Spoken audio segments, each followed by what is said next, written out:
Olá pessoal, vamos começar hoje então nosso treinamento sobre administração de recursos humanos na logística, ok?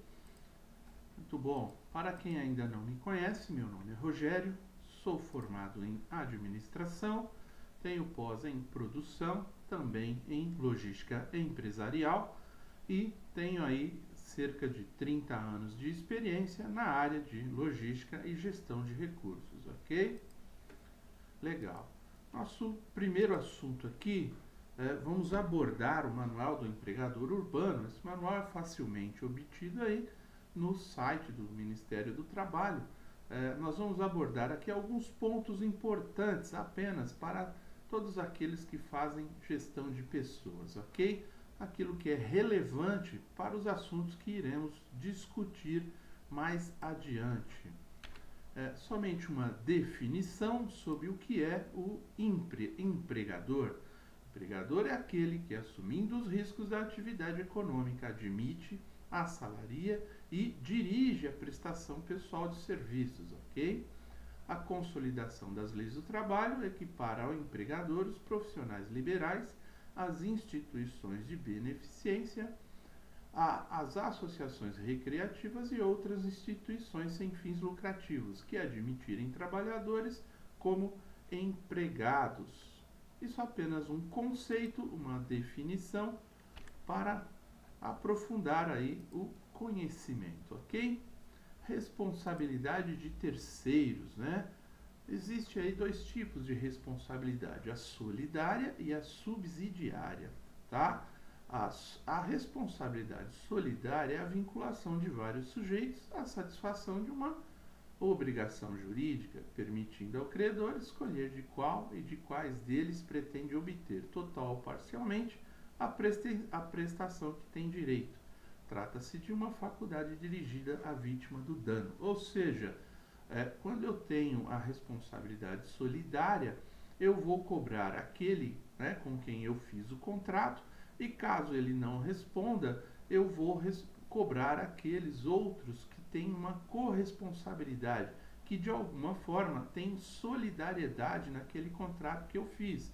É o caso, por exemplo, quando você contrata mão de obra terceirizada e você, o trabalhador, por exemplo, se ele não receber ali o dinheiro dele, né, o devido a ele, do empregador direto, ele cobrará do indireto, né? O indireto poderá ser acionado caso ele não tenha aí coberto, não é? Todos os pontos que podem minimizar esse tipo de ação, ok? Mas para frente discutiremos um pouco mais. E a responsabilidade subsidiária, o que é isso? Não é? O credor não terá a inteira liberdade de escolha, devendo observar uma ordem de preferência.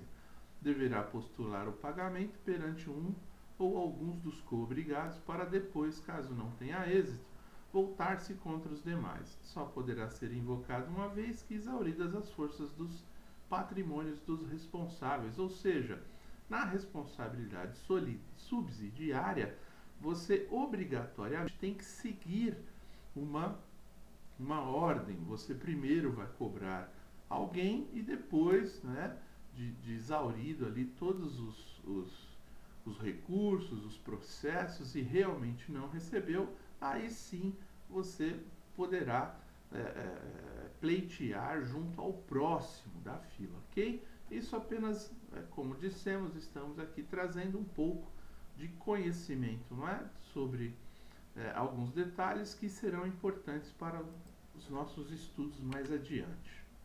Muito bom. Qual que é a principal diferença, então, entre a subsidiária e a solidária? A principal diferença é a ordem de preferência, somente. Em outras palavras, quando há aplicação da solidária, o credor pode escolher um devedor e o outro e todos os outros simultaneamente. Na responsabilidade subsidiária, não. O credor terá que respeitar a ordem de preferência imposta judicialmente. Só poderá requerer a obrigação dos demais se o principal não pagar, ok? Isso é muito importante para que a gente possa ter uma ideia bastante ampla sobre terceirizações, não é? Contratação de serviços especializados e outros. Tudo isso é bastante relevante na administração de recursos humanos, ok?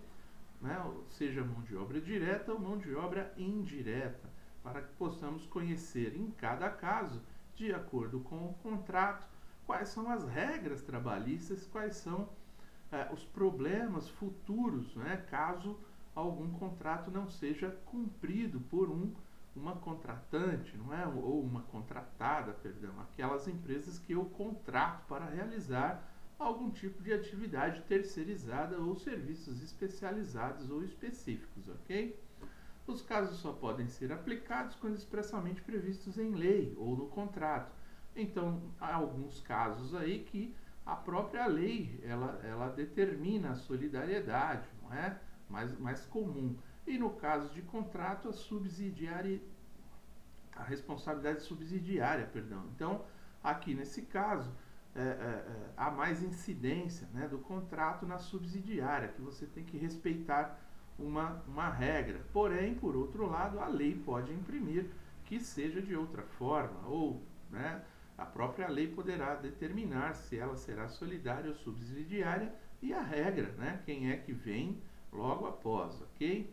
Responsabilidade civil decorrente da terceirização, responsabilidade subsidiária do tomador de serviços, é o invigilando que se diz em direito, é aquilo, se você contratou uma empresa terceirizada, você tem que vigiar essa empresa, ou seja, você tem que cobrar a documentação de que essa empresa está em ordem com as obrigações trabalhistas, com o fisco, com os depósitos, pagamentos aí, INSS, recolhimento de fundo de garantia e outras coisas mais, pagamento de salário, pagamento de todas as horas extras, porque caso contrário, amanhã ou depois, você poderá responder por isso caso o empregador direto, que você contratou, um serviço terceirizado, ele venha a não cumprir essas especificações,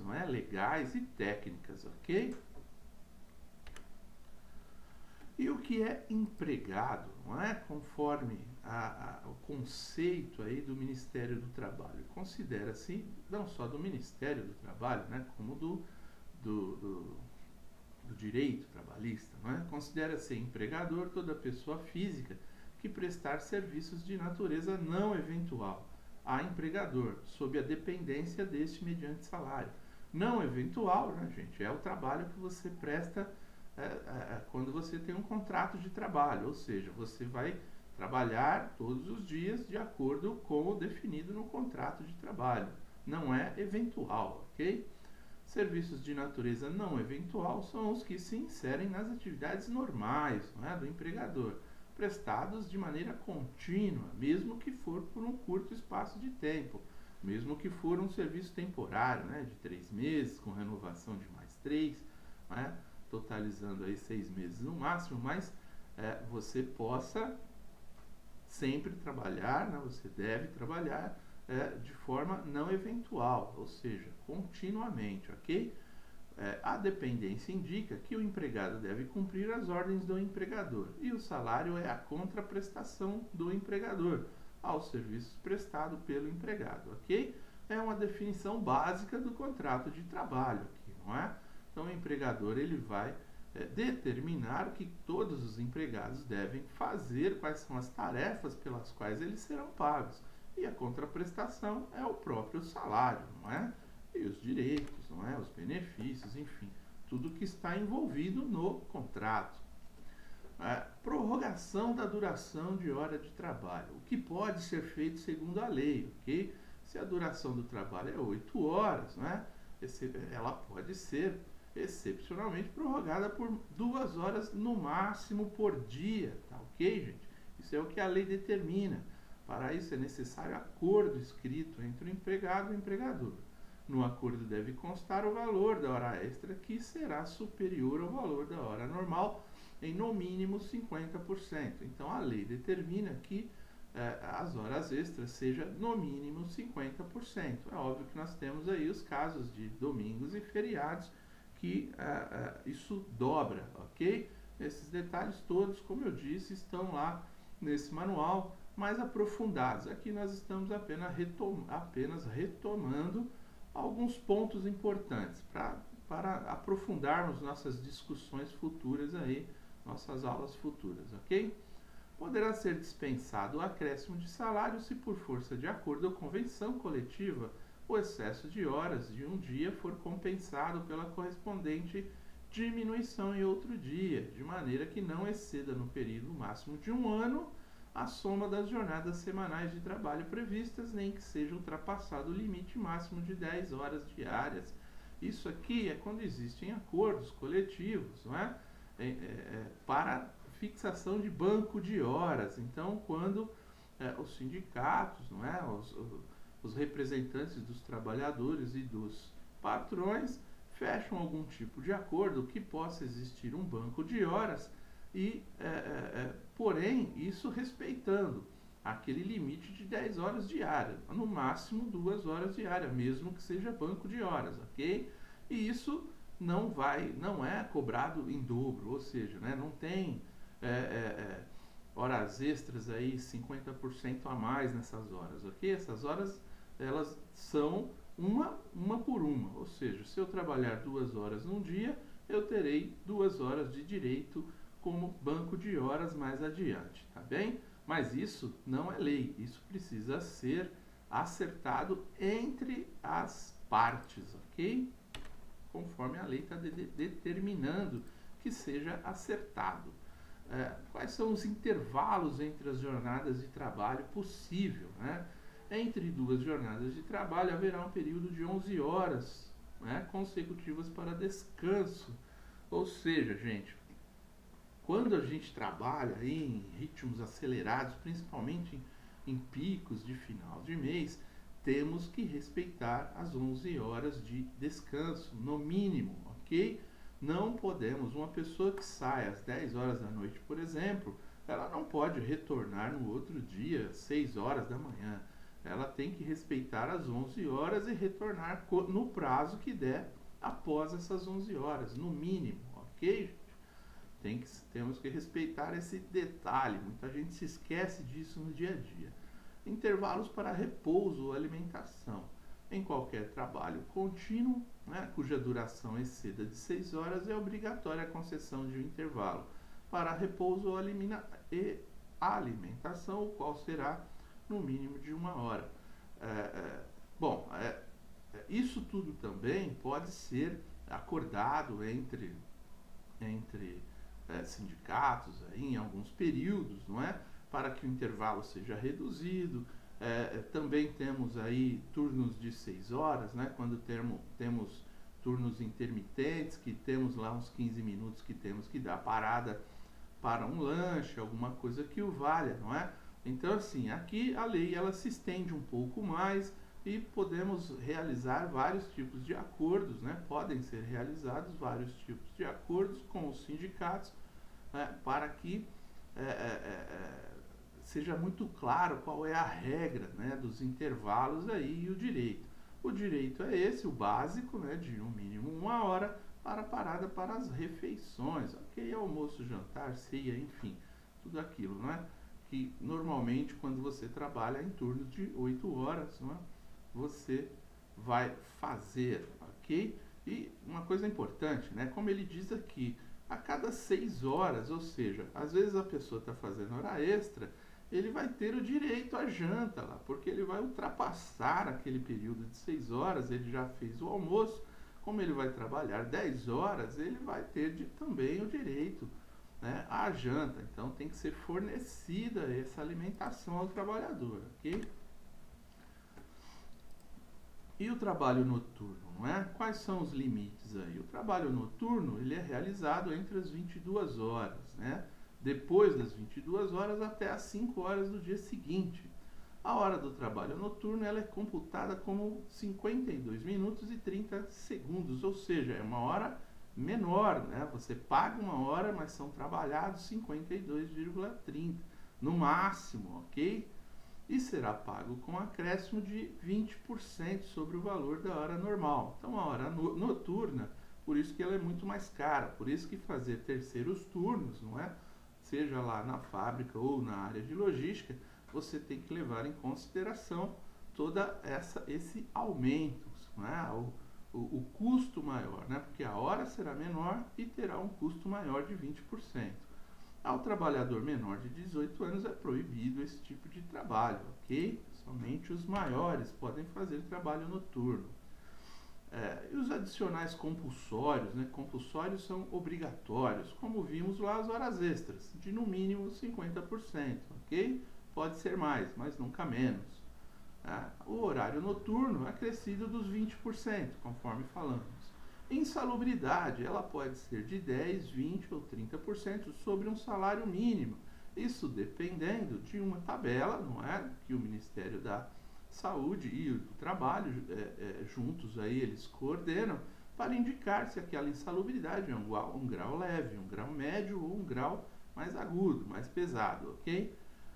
Periculosidade, né? Remuneração acrescida de um adicional de 30% sobre o salário. A insalubridade é sobre o salário mínimo, ok? Condições insalubres de trabalho.